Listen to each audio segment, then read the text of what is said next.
Hello again to everyone. This is Alyssa Miller. I am the Membership Development Manager with Girl Scouts of Southwest Indiana, and I appreciate everyone tuning in tonight for our volunteer workshop tackling sensitive issues with grace. We know there are always lots of topics that your girls want to discuss with you, whether it's something that you've planned to talk about or it organically comes up spur of the moment with them. So Emily Reedford with Mental Health America, she's the director with that organization, has agreed to come and speak with us, give us some tips and tricks that everyone can use for any sensitive topic that comes up that you need to use with your girls. And then a lot of you who did RSVP submitted some specific topics that she's going to address as well. So tonight's presentation is really to cover an overview of having a toolbox. So if anything comes up, how can you help this? Like I said, Emily will discuss some of those specific items, but we will look into working with other presenters who are experts in those areas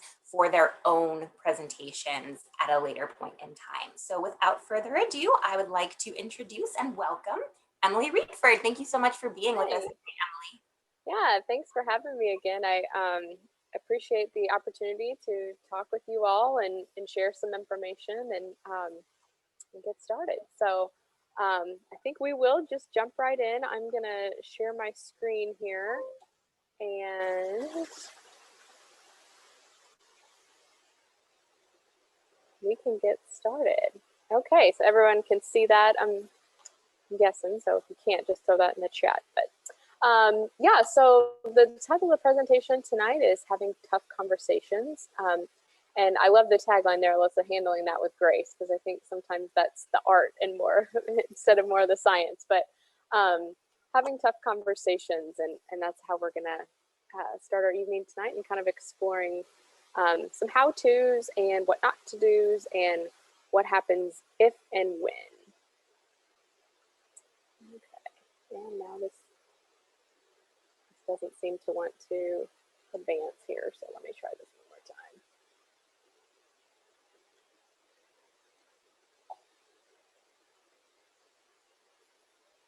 Okay, there we go.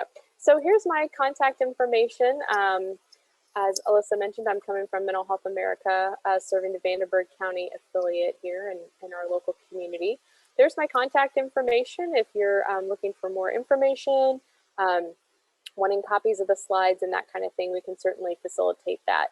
If you'd like to follow us on Facebook, we like to share different opportunities that we have going on in our agency, definitely some informational articles and that kind of thing that people find beneficial for all kinds of health, including mental health. For our agency, we offer trainings such as this and other evidence-based trainings. We offer support groups for folks dealing with mental health conditions, medication assistance, and resource and service navigation. So when groups such as the Girl Scouts call and say, hey, we're needing some more information on this topic or this resource or this issue, we are pretty well versed in community resources and can help link up either agencies or professionals or individuals who are needing those resources as well. We can put them in touch with those. So just so you kind of have some information on who I am and where I'm coming from. Okay, so before we get started tonight, I hate to use the word ground rules, but maybe just a few guidelines for our conversation, our sharing tonight. If you're not already on mute, please be on mute unless you have a question. We do want to be respectful, so if people are sharing or giving examples of that kind of thing, we just want to try to keep an open mind. Questions are encouraged, though. I think that's one of the best ways to learn is if you don't understand something, sometimes it's hard to even focus on the next thing that's being said. So if you have a question, throw it in the chat, and Alyssa has agreed to monitor that. And I've got tons of notes, so we can stop and redirect and that kind of thing if we need to. I'd ask everyone to keep an open mind and try to remember that we're here for learning and understanding. I do have a Vegas rule, so some of my examples are personal to my family and others' experiences. And while I'm not going to use names or anything like that, I do ask that what is said here stays here if we are sharing in that way. But certainly resources and other information, we want to share that. So Last thing is the parking lot. I love the parking lot concept. So sometimes, we'll be, someone will have a question, we'll be on a good conversation about that, but I really do want to try to get through all the slides and be respectful of everyone's time. So if something is a little off topic or it's something we need to investigate further, we'll just throw it on the parking lot and we can either circle back to it at the end, or if it's something that I don't know the answer to, that I don't really feel comfortable making up, I will do some research on that and get back with you. Okay. So again, the parking lot. What do we want to keep talking about within Girl Scouts, or what items we need to circle back to, or questions and that kind of thing. And again, feel free to throw those in the chat, and we will keep those being monitored as we go through our time together. Okay, so hard topics. There's a lot of them. Okay. Certainly some of the easy ones that come to mind when we think hard topics are death and suicide, abuse, bullying, friends issues. We kind of call it the sex, drugs, and rock and roll conversations, that encompasses a lot of things. It doesn't take long to turn on the news and we're hearing about political issues, racial injustices, social justice, all that kind of thing. And, even now more than ever, even the weather is not really a safe topic with people, with climate change and global warming and all the environmental stuff that's going on either. So some of what we remember as safe topics with people, even those are kind of compromised now, it seems. And then of course you have masks and vaccines and hoaxes and it seems like some of these hard topics are never ending, and issues that hadn't been that hard before, now we're finding are more and more difficult. So how do we address these? Do we address these? Should we address these, and with who? These are all kind of daunting questions that we're wrestling with on a daily basis. Okay, so why do we dread these topics so much? What is so hard about having the talk, or why do we skirt around these issues? And I think we have to first look at our own experiences. How were we talked with as a young person about big issues? Were we kept in the dark? Did we know too much? Did we not know anything? What have we been through that we have experience with? Did we experience death of a close family member at a young age? Is suicide something that a youth that you may be working with knows about already, whereas others don't? I think we really have to look at our own experiences and see, where exactly are we coming from with these things. We also need to think about, one thing that can be hard with this is the actual language, the words that we use. That can be embarrassing and uncomfortable for adults to talk with youth. Okay, there is a lot of times some embarrassment or stigma that are attached with some of these topics, that we just as adults may be uncomfortable or don't think kids know about now, or don't want to talk with them about that. What are our own values? How do we portray those, yet also give information to someone else who may kind of just be exploring or questioning about certain topics? What do we really know about these topics? Are these our opinions? Are these based in fact? Are they rooted in education and research and that kind of thing? Or are they just what we think about them? Okay, it's important to explore all of this before, within ourselves, before we really try to have a good conversation with youth. And our desire to keep our youth innocent. We hear this a lot, especially in the suicide realm. People say, oh, they shouldn't know about that yet, or they shouldn't have to be exposed to that yet. And it's, well, the truth is they need to know about it. They need to know how to get help. They need to be able to know what to do if someone's talking about that. They need to understand that people are there to help them in order to prevent something bad from happening. And that's kind of the same with abuse and other things as well. Okay, so that's why these things are hard, right? And a lot of people tend to avoid them at all costs, right? Okay, so what I'm gonna kind of give you is what I call a mostly universal approach. Okay, so this is a method, this is a philosophy, this is kind of a how to kind of approach these conversations. Okay, this is something I've had a lot of practice with, both with my own kids and working with other agencies and other youth and certain trainings and education and all kinds of things. So,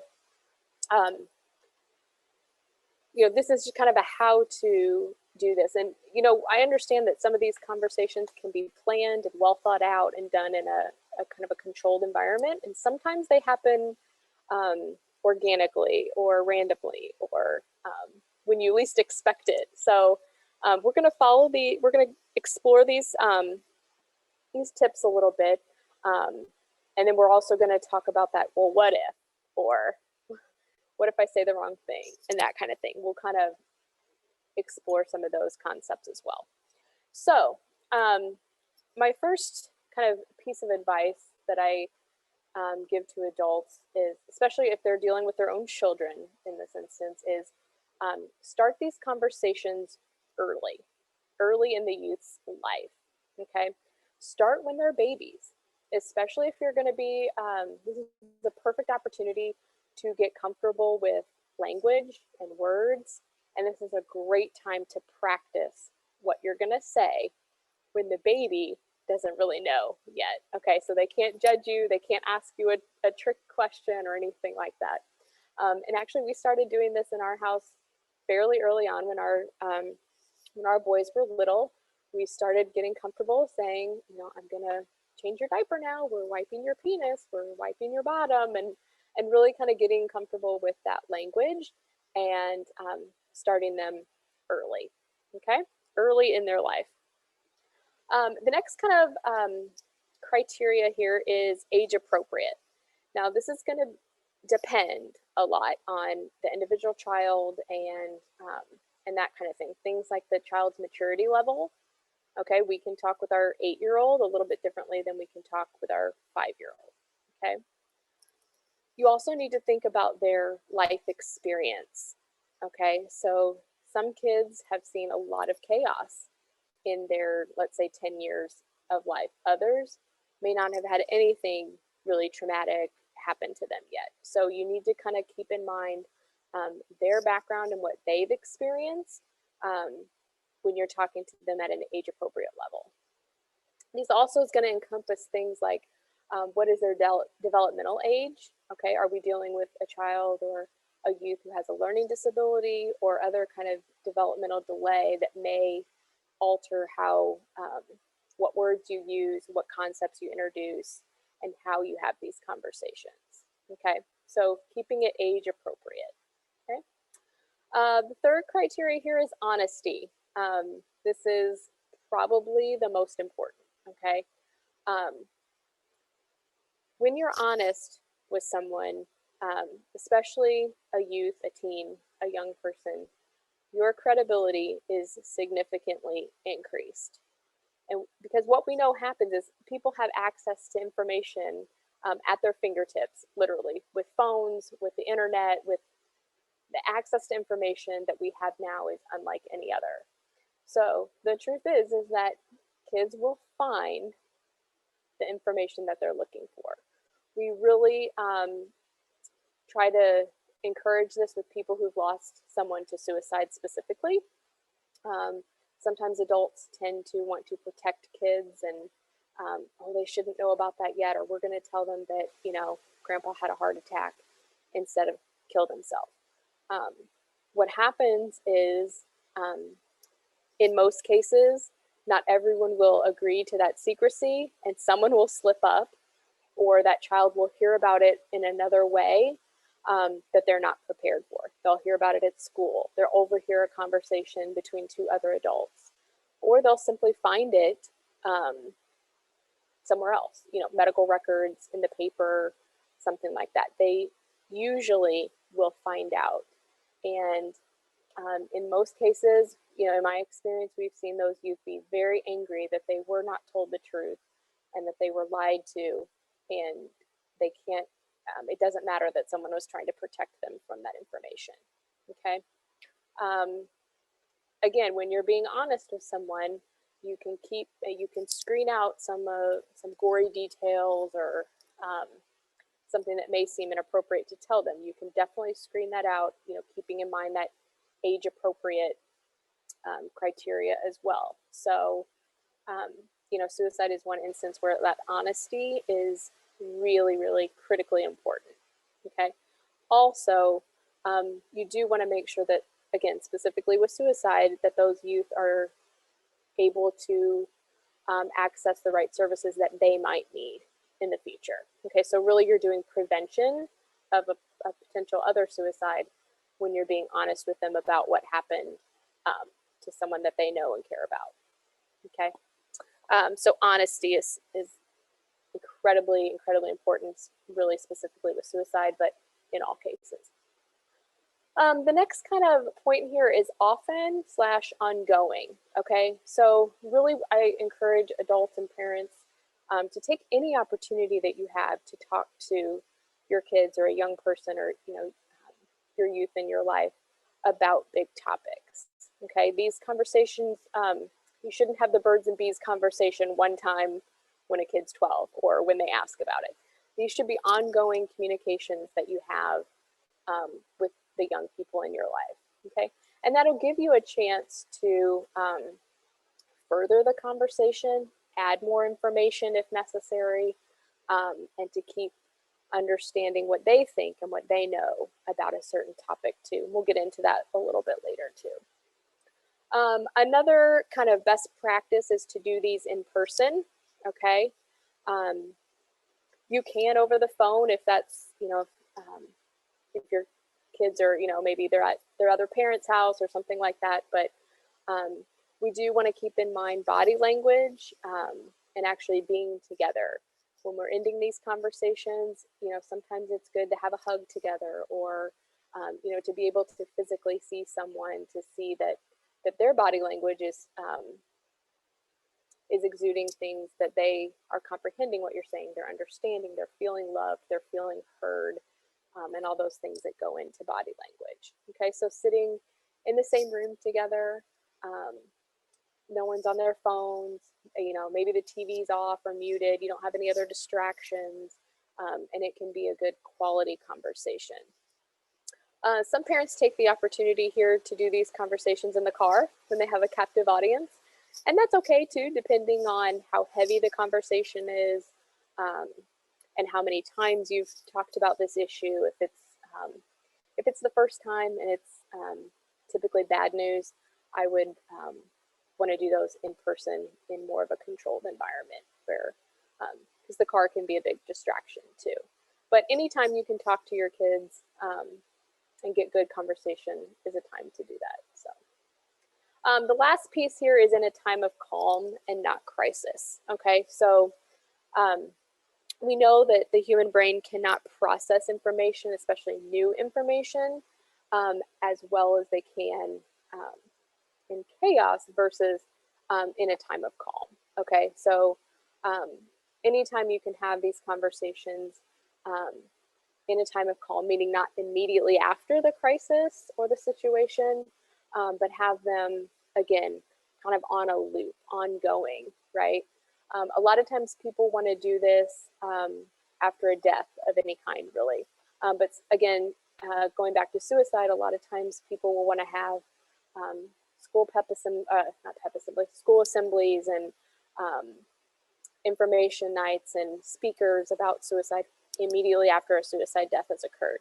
And that is, research and common sense will tell you that is not the best time to do those kinds of conversations with people who may be affected. Okay, the brain can't process the information in a learning type way, and emotions are just running too high at that point. So anytime you can have these conversations in a time of calm, meaning not immediately surrounding the crisis. And in fact, in most instances when a suicide death occurs, specifically of a student, we'll have schools call us and say, oh, can you come do a bunch of trainings for our parents? And come talk to our kids, and we need a speaker, and I have to stop them and say, if there's been a death within in the past 6 months, it's not a good idea. We will not come and do that right away. We do want some time for healing before we come in and talk about suicide prevention specifically. Okay, so anytime you can follow these kind of criteria, this is kind of my go-to for having these conversations. These are kind of the criteria and the steps I take to make sure that we're all prepared for a good conversation. Okay, so to have these conversations, I think you have to kind of be in a learning mindset. And, this is kind of the attitude and the approach that I take to having these conversations. And in some conversations with Alyssa, I think this is kind of the approach of Girl Scouts in general as well. So I'm going to kind of talk through what some of these mean. So what one of my goals is for these tough conversations is to inspire lifelong learners. Okay, we want our youth to be curious, find questions, find answers to questions they have. We don't want them to ever stop learning, either about concepts, about people, about topics, about things. We want to inspire lifelong learners, and there's definitely a way to do that in these conversations. We want to encourage curiosity and praise questions. One of the things we always do in my house is, okay, ask me a question. What else do you need to know? Did that answer your question, or do you have another one? I strongly encourage my children at their annual pediatrician appointment to, okay, what question are you going to ask the doctor today about your body? What questions do you have for him? And I actually make them ask the question. So they're like, Mom, will you ask him this? Nope, it's your body, it's your appointment. I want you to ask them. And they're usually pretty good about it. Sometimes I'll say, I just don't have any, and that's okay too, but we do want to encourage and praise them for asking questions. We do want to allow for a potential for flexibility. Okay, so I have here a dog story to remind you, to tell you. This illustration will kind of hit home a little bit. So growing up, my sister and I always begged our parents for a dog. And both of my parents said, that's a hard no in our house. They said, we're not having animals in our house. But I always remember my dad saying, when you move out and get your own house, it's your house and it's your rules, and you can have as many dogs as you want. But in my house, we're not having any. And while that answer kind of disappointed me at some times, I was always glad that I had that potential for flexibility, that when I got my own house, I could make the rules and I could have a dog. So, spoiler alert, the day I got married, I said, when are we getting a dog? But having that potential there for flexibility, that things can change, and that what I'm saying now could be different as things progress. Okay. Another example of that with kids is my boys are always saying, Mom, I'm not going to get married. I'm just going to stay and live with you and Dad for the rest of my life. And, my husband and I kind of chuckle to ourselves, and, we're quick to say, you know what? I would be so happy if you lived with me as, for as long as you do. I said, but you may change your mind about that someday, and that'll be okay. And whenever you're ready to get married, we'll be happy for that too. So just kind of leaving the door open there so they don't really think they're living with me forever. Okay, the other thing we want to kind of encourage with our youth and this learning mindset is doing your own research, okay?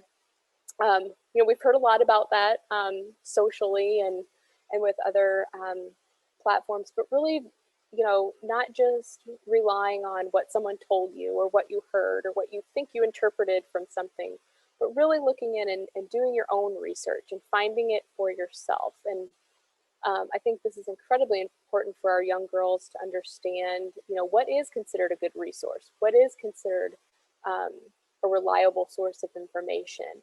How are you finding that? How are you seeking out? Sometimes we have to help youth understand what reliable information is and how to go about seeking it, and then forming your own opinion based on what you read. Okay, so doing your own research is is going to be important here. Information versus a value judgment. So this is going to be incredibly important for those sticky topics like LGBTQ issues, political issues, some of those other things, religious issues sometimes can kind of get in the way here. So we want to be real clear about what is actual researched information in education versus a value judgment. Okay, so things like, you know, specifically looking at the LGBT community, that community has been historically littered with value judgments everywhere from different groups, even different religious groups and that kind of thing. So understand there's a way to talk about what LGBTQ means and the kind of the vocabulary and, you know, what that information is versus is that a sin? Is that morally right? Is that, you know, something that is going to make you go to hell, or you're born with this, that you're born with that. So we want to be real careful here with information versus value judgments. Okay, I think I know from myself as a parent, it's important for me to give to live my values and to show those values. But if I really want my kids to adopt those values as well, I need to provide them with information and say, you know, my heart leads me to believe this. You know, I want to live my life like this. So just being very careful with how you present that information, especially if you're not a parent too. If your role is a scout leader or youth care worker or something else where you don't have the jurisdiction to dictate some of those values, you're there simply for information. Okay, and I've got some phrases here on the next couple slides that will help you distinguish between, well, how do I say that without saying the wrong thing? Or how do I portray that this is information or this is my opinion? So we'll get through those too. And I've kind of alluded to this already, but really we want to focus on facts over opinions. Youth and especially adolescence is a time for those young people to explore different things and to experience new things and to develop their own opinions. But we first have to arm them with facts. They'll get to their own opinions. They don't necessarily need ours. Okay.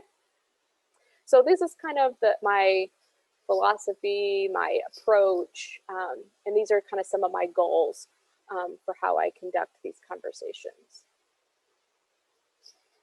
Okay, so some tips to get started. First of all, I always encourage everyone to know your resources and have them ready with you. Okay, so if you are planning a conversation on suicide prevention or LGBTQ or whatever, do a little research ahead of time and know what resources you have available to equip those young people if they have questions later, if they want more information, if they're struggling. If you identify someone who needs help right then and there, where can you call right now? And have those with you when you're having this conversation, okay? You do want to set the scene, okay, for the conversation. So you can kind of remember back to the in-person item we talked about where you're together in the same room, you know, no distractions, and we're going to have this conversation. So what I do in my house is, you know, with my boys are used to hear me say, okay, we're going to have a talk later. No one's in trouble. We're just going to have, it's just going to be talk time. And so they know what that means. They know we're going to sit on the bed. No one's going to have a device or a phone. We're going to have a conversation, and they can kind of predict what that means in our household. Okay, so, but we do kind of set the scene. It's harder for me to get their attention if I just say, we need to talk later. They think, I'm in trouble, or I don't know what she's going to talk about. And then again, with all that, that other thoughts processing, they can't focus on what I really want to talk with them about. Okay, so I'm very, very diligent about setting that scene. Okay, letting them know that we're going to be talking. outline our confidentiality parameters. This is especially important when you're talking with youth who are not your own children, okay? Sometimes a youth may disclose to you that about abuse or about thoughts of hurting themselves or others, or other things that are really kind of over your pay grade and you don't know what to deal with. It's very important that you let youth know, hey, I'm a person you can trust and you can talk to. But if you say some things that you know, I'm not comfortable just leaving with me, I'm going to help you, and we're going to talk to someone else who we need to talk with, whether it's your parents or the police or DCS, or make a referral or something like that. But when you outline those confidentiality parameters, it really does kind of help put people at ease.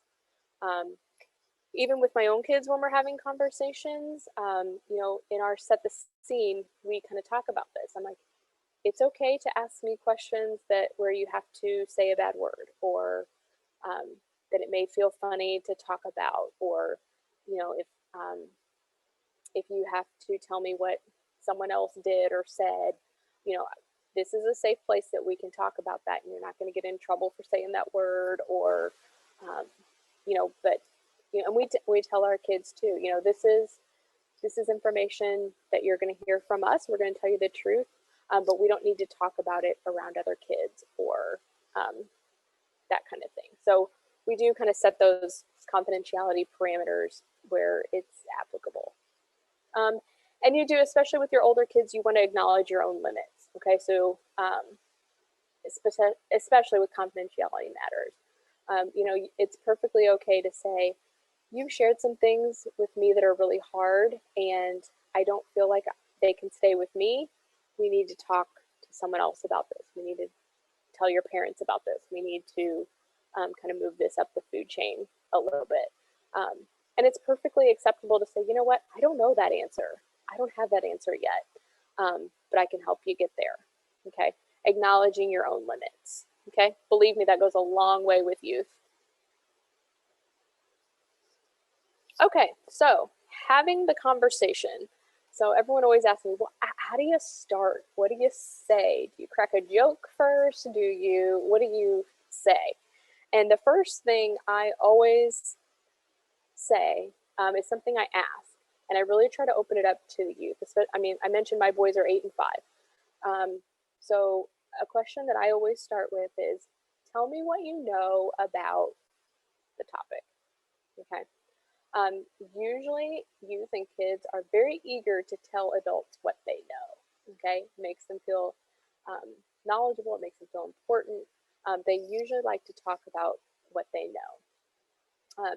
I love this question because it helps me understand some age appropriate stuff. It helps me understand some of their life experience that they're bringing with the topic, and it helps me to understand if their comfortability talking about it as well. Okay. This is also a place after they've answered that question is to give correct information, especially on facts that they've misunderstood or that they've gotten wrong or whatever. This is kind of a time for that information correction almost.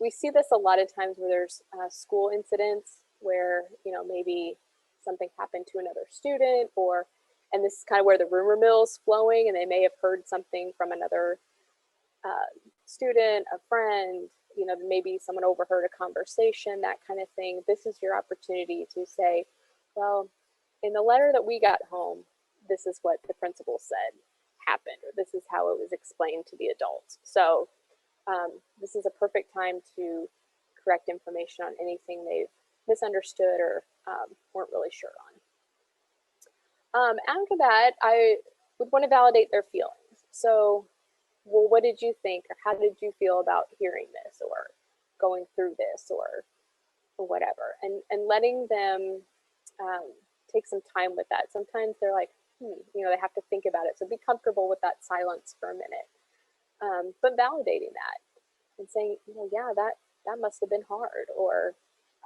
when I heard about it, I was scared. I didn't know what to think. I was worried about you, or I was worried about that person, and that kind of thing. That kind of sharing back and forth will help them and demonstrate to them that it's okay to feel those feelings. Next, I would kind of discuss some consequences from the topic if there are any. So an example of where this is important is, let's see, a couple summers ago, we had that blue whale game going on where kids were essentially self-harming in different ways. And they would, the challenges, if you will, would escalate until the person killed themselves. So in talking with a lot of youth, you know, we would have to discuss the consequences of, well, what would happen if you choked yourself?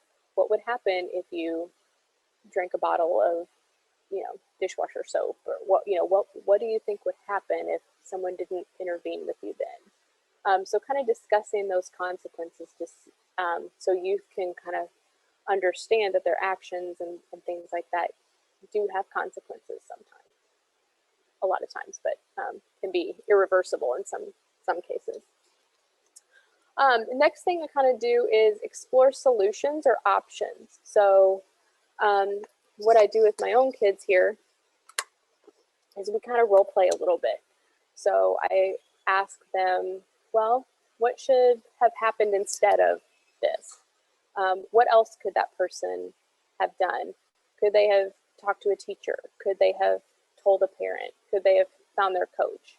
And we kind of role play. And I say, well, what would you do if a friend told you that? Or how would you have reacted if you saw someone being bullied? What would you say to the friend? And then I have the child tell me what they would say. Or I say, well, what would you say to a teacher if you saw someone being bullied? You know, that kind of thing. But really giving them the words and letting them practice some of those different solutions, okay? This is also a good time to identify other trusted adults in that youth's life, okay? So whether you're the parent or you're the scout leader or the coach or whatever, chances are you're not gonna be able to be with that young person for every single situation they get into. So it's important that youth is able to identify who are the other adults in their life that they can talk to about things.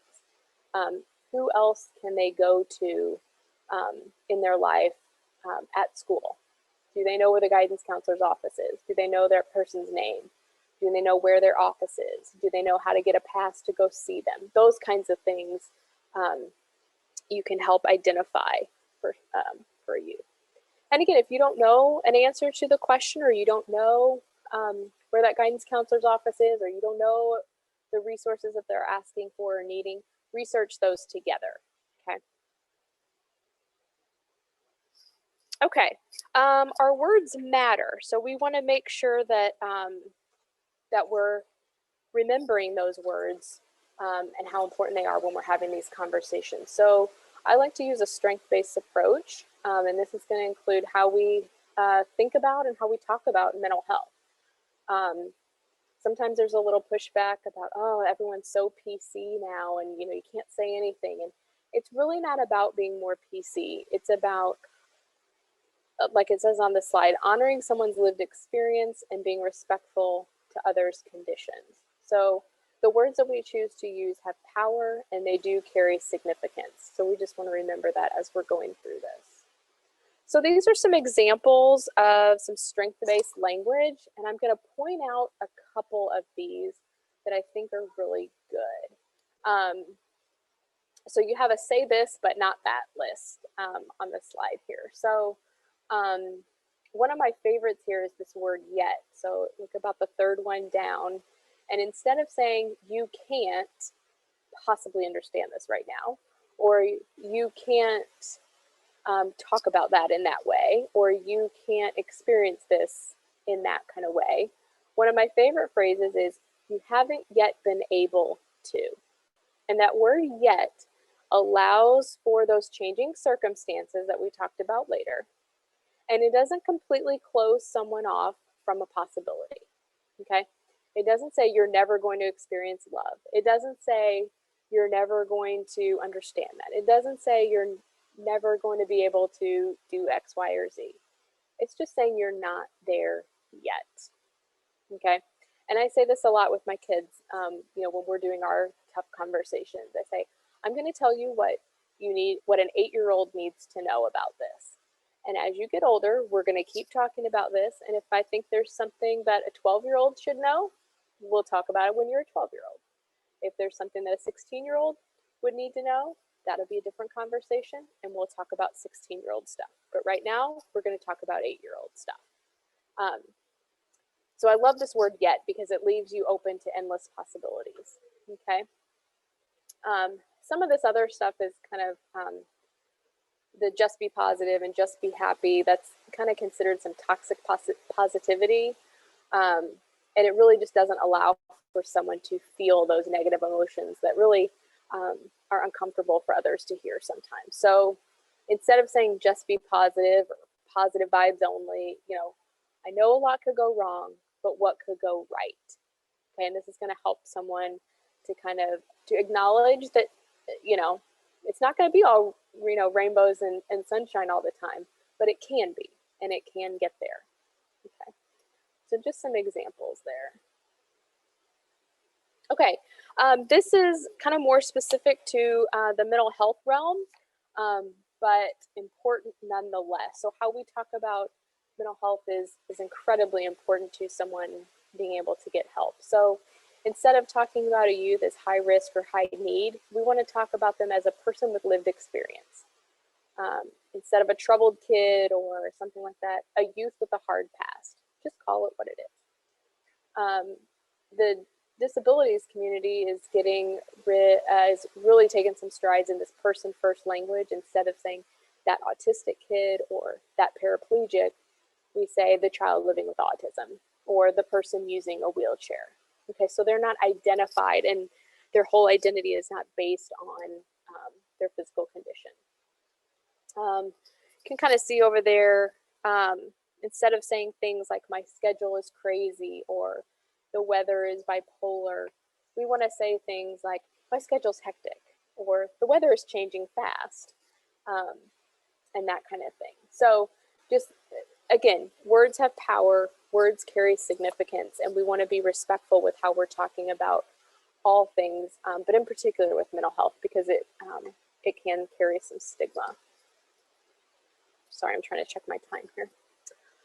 These are some things specific to the suicide community. So if you take nothing away from this presentation, take this.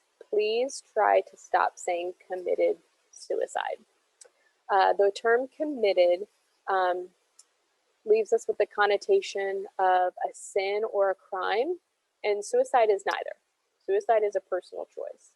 So when talking about suicide, we want to say the person died by suicide, they suicided, to use it as a verb, took his own life, they killed himself, or they died. Okay, just as simple as that. Another one I want to point out here is this concept of successful or unsuccessful suicide. And that term is very, very confusing. And the term successful implies some kind of accomplishment or positive thing, and suicide was neither. Okay, suicide is not a positive thing. And it can be very confusing with success and failure, a failed suicide attempt. We're trying to really get away from that term now, even clinically, and just calling that an interrupted suicide attempt, meaning someone intervened or the person was stopped in some way. Okay, so those are some terms really specific to suicide, and that is a whole other hour-long presentation on the significance of those words and the meanings and that kind of thing. If you're interested in that, I'm happy to oblige and come back and do that one. But these are just kind of some highlights of that one, some take-homes for that. Okay, so ending or following up to these hard conversations. This is kind of that ongoing part. Once you've had the first one, you do want to keep on keeping on with these conversations. So at the end of the conversation, do your best to reassure these youth that they are healthy if they are, they are safe, they are loved, and they are valued, okay? And you can do this all throughout the conversation, but especially at the end, you kind of want to leave on a good note, and that'll really validate the child or the youth in having this conversation with you. Check in with them frequently, particularly if the situation is still developing, it's an ongoing situation, or it's changing frequently as well. So see what others are still saying about it. Are there new rumors being started or circulating? How is this situation developing? Some of these situations are pretty quick moving, and there's a lot of moving parts. So being able to check in with youth and say, hey, how's it today? How are people, are people still talking about it? Or, did something else develop? And kind of keep checking in with them about that. Again, locating those resources that are available to the youth. We kind of talked about this earlier, but the name of their counselor at school, where their school nurse is, are there agencies or other resources they have access to when you are not around or available? Okay. Being aware of developmentally appropriate responses. I think this is incredibly important too, and this can be part of your research ahead of the conversation, but think of the example where there's a death in the family and the child is impacted by that. It may be perfectly developmentally appropriate for them to really have a lot of questions about the actual body. Well, where is Grandpa? Is he at the hospital? I thought we buried him in the ground. They can have very black and white questions. So understanding that they may not at the time be emotionally upset. They may have really black and white kind of logistical questions about how things happened, what's happened to him, where's he going, and that kind of thing. And that doesn't always mean that they're not affected. They're just trying to process this in their age-appropriate brain, okay? Also be aware of responses like regression, sleep regression, toilet training regression, that kind of thing. Watching, for a 12-year-old to kind of start watching cartoons again and regressing in other ways. So just kind of be developmentally aware of those developmental differences in youth and kids especially. And consult professionals when necessary. If you're worried that a youth is acting in a way that you're not sure if is developmentally appropriate, seeking out that help and with professionals, especially mental health professionals, if they've got, if they're developing other negative coping skills like substance use, withdrawal from others, that kind of thing. It's always okay to consult professionals. Okay, so some of my favorite phrases that I like to use, especially when I get caught off guard or I'm not quite sure what to say. These are some of my phrases. So tell me what you know about that, or tell me what you know about the topic. How did you learn that? I find that especially important. And it's not a who told you that kind of secrecy thing. It's, oh, how did you learn that? Did you read that in a book? Did an adult tell you that? Did you hear that from another student? How did you learn that? Is that just what you think, or is that what you're guessing? And then you can kind of tie that back into doing your own research and hearing from trusted adults and that kind of thing. One of my favorite phrases in my house is, I'm going to be honest with you. And sometimes I say, I'm going to be real honest with you. So over Christmas break, my boys asked where babies come from, just randomly. We were watching a movie and there was a pregnant woman on TV, and you're like, how's that baby going to get out? And my husband kind of looked at me from across the room like, do you handle this? Do I? I said, I got this one. And I said, well, how much do you want? Do you want to know the real truth or that they come out the belly? He said, well, I already know they come out the belly, but how does that happen? So I said, okay, I'm going to be real honest with you. And I didn't get that graphic, but I told him what happened. I said, there's two ways. Sometimes a doctor will help, cut the mom's belly open and help get the baby out that way. And sometimes they have to push it out the vagina. And they're like, oh. And then they both kind of looked at each other and looked at me and they said, "Is that what you did?" And, you know, so we had a kind of a pretty open and honest conversation. And, you know, they seemed to be satisfied with the, you know, with the answers that they heard and that kind of thing. But, you know, I said to them, "I want you to keep asking me these questions." And I said, "I will always tell you the truth. You can believe that. And if someone's telling you different, they either don't know or they're not quite sure what the truth is." I said, "But if you ask me, I will always tell you the truth." Um, so who knows? Maybe they got more than they bargained for with that question, but I told them the truth. Another thing I like to say, and this is kind of one of those that when I'm not quite sure what to say or I'm needing to gather my own thoughts about it, first thing I always say is, "Thank you for telling me that." It acknowledges that it may have been hard for that person to share that. And it kind of gives you a chance to collect your thoughts about it for a second. Another one is, "That sounds hard. Tell me about it." When a youth is kind of in that exploratory phase of trying to find solutions and that kind of thing, I always ask them, "Well, what would you tell a friend in that situation? What would you want your friend to do? Or how would you think someone would react to that?" And that kind of helps give them some distance, but also gets them thinking in that solutions-oriented way. And this last one is one of my favorite ones. And I use this a lot too with, "I'm still learning about that. Let me think about it for a minute." We use this a lot over the summer with all the COVID information that was on the news and people are still talking about. And we didn't quite know what was going on ourselves, let alone how to share and what to share with our kids. So one we used a lot was, "I'm still learning about that one. I'm still doing research on that. So let me think about that a minute." And then we would circle back. And again, it was a lot of, "I'm going to be honest with you," and that kind of thing, keeping that conversation going. But I love this one is, "I'm still learning about that," especially things with value judgment. So think about the LGBTQ issue, the political issue. I'm still learning about that too, but here's what I know. Okay. Okay. So helpful phrases.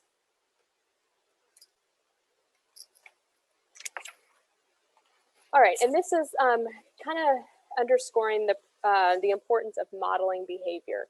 Again, if you're going to expect your kids to be honest with you, it's easiest if you show them how to do that and point out when you are being honest with them, even when it's hard. Sometimes I tell my boys too, "I wasn't really prepared for this.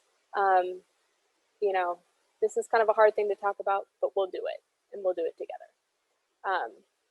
Having that non-judgment, saying there are no silly questions, there are no stupid questions. If you ask a question, that means hopefully you're going to learn something. So non-judgment. Again, that authenticity, just saying, "Oh, wow, I wasn't prepared for this. Can we talk about this after dinner?" Or "This is making me nervous, but I'm still going to talk with you about it." Okay. Feeling those feelings. So I think sometimes for adults, we kind of want to be brave and be strong and not show our emotions and that kind of thing. But really, if you're dealing with an emotionally charged issue, thinking death, grief, abuse, those kinds of things, feeling those feelings and letting those youth see that it is okay to feel those feelings. That's what we want our youth to do, and to talk about it. Then that's what we have to model for them as well. Okay. And again, allowing for that flexibility. I'm thinking about in that death and grief example, you know, "Wow, I'm really, really sad about grandma today. That's why I'm crying. And I know it'll get better. It'll get different. It'll get, you know, as it goes on. But today I'm sad. And that's why I'm upset, or that's why I'm crying, or that's why I need a minute." But allowing for that, that emotion to grow and change over time. Okay. But if we want to see this behavior in youth, we have to show them how it's done. Okay. So not hiding those feelings, definitely sharing openly and honestly with them. If we expect them to talk to us about what they're going through, you know, we have to be able to talk to them in an age appropriate way as well. Okay, we're kind of coming up here. Anything for the parking lot? Ask me a question. I am definitely open to that. Do we have anything, Alyssa? We don't have anything yet. We might have some individuals that think through questions. I know we're getting really close to our time. So if you do have a question, we'll definitely take a minute to talk about it. If you do not, we'll make sure to cut off right at 7. And I had a few things that I wanted to mention, Emily. I might only get to 1 or 2 of them before 7. Okay, I'm just that gonna, might be helpful. I'm gonna throw up these Okay, resources too. These are a little list of some local and national resources. Again, I can send this all to you, so don't feel like you have to scramble everything down. And then some other online credible resources that people can have access to for more information. So I'll leave these up, but again, know that I can send these slides over to you and you can get them out to everyone. That's totally fine. So 2 quick questions that I had for you, I think would be helpful for the leaders. I know you were saying that a lot of times it is better to have these conversations when the group is calm. And unfortunately, that's not always the case. Sometimes there is a very difficult situation that you have to address. So if that happens, if something traumatic does happen that affects your whole troop and you need to address it with them, what are some pointers for that? Yeah, I think as much heads up as you can give people, the better. So if there's an incident in between meetings, maybe you can send a quick email to the parents and say, hey, I feel like this needs to be addressed at the meeting. We're going to do it at Monday's meeting. Just wanted to let everyone know. Then when the girls get into that meeting saying, okay, before we, you know, work on our badge or get into our book or whatever, we're going to have this conversation at this meeting right here together. And just, again, try to set that scene and set those parameters as much as you can. Or if it's, you know, next month, we're going to have a presentation on suicide prevention. Just wanted everyone to know so that they can, you know, kind of get into that mindset. Sometimes you don't have that time and something comes up and you have to say, we're going to take a pause with regularly scheduled programming and do this right now. And that's, I know for example, you were saying how if suicide does occur, that's not the best time to talk about suicide prevention. So in times where it is really sensitive and close to home, how do you acknowledge those feelings without making anything worse? Yeah, so especially with suicide, you're going to have a range of emotions, even within an own troop. So some of them may have been very close to that person. Some may know who they are. Some may not be affected very much at all. So you're going to usually have a range. So what I would do is say, we're going to take a minute to address anything that has come up about this person, acknowledge that they're not here, talk about it, you know, for 15 minutes, whether it's facts or clearing up rumors or knowing resources and that kind of thing. I think as long as you can put some parameters around your conversation, letting everyone know, we're going to talk about this. Of course, we're going to be sad for this person, but we're going to take the last 30 minutes of our meeting to try to do Girl Scouts. And if that's hard for you, you can opt out or you can go or we can see you next meeting or whatever. But we're going to try to get back to normalcy. And that's not talking about it. That's not sweeping it under the rug. That is, the goal is to get back to not acute grief, okay? If you are experiencing acute grief, we want to help you with that. But a Girl Scout meeting is not the time to do that, okay? So for those of you who are able and ready to get back to a Scout meeting, we're going to do that. If you're not ready to do that today or this month or this year, we're going to help you get some resources so that hopefully you can join us again. It is very important to get back to normalcy. It is also important to kind of meet everyone where they're at. So if you need to cry today, we're going to have a time to do that. If you're still crying, you know, we can help you get resources for that. If you're still really struggling, we can help you get resources for that. But we do want to kind of get through this together and try to get back to what we're here to do, and that's to meet and do scouting. Does that help? I definitely think it does. If anyone has any questions or wants a follow-up to that, just post it in the chat log. And then another question that I was thinking of for you, there are definitely times that I know leaders have to have these discussions because it's affecting their girls. But there are other times where a lot of these topics are either going to go hand in hand with a badge or journey curriculum that they are working on, or they're even thinking of a take action project that's going to help the community. And since in Girl Scouts, we want the girls to learn about the world around them, issues, to identify problems and solve them.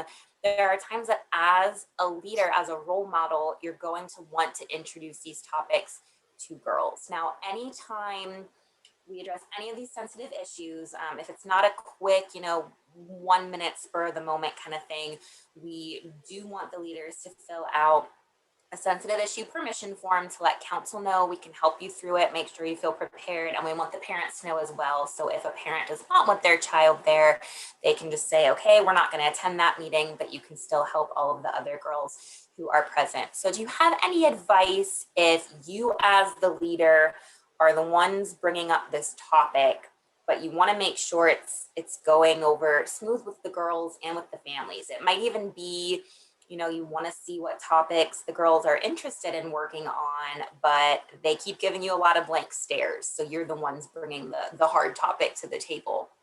Yeah, I would definitely start by asking them what they're going to be interested in.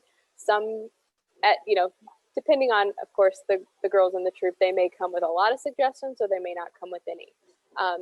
When you do finally land on that topic, what I would suggest is, again, doing as much research before as possible, but bringing in guest speakers, because I think that is the best way to show the girls, if there's another female who can present on it, it shows, women in strong leadership roles, with providing good education, good information.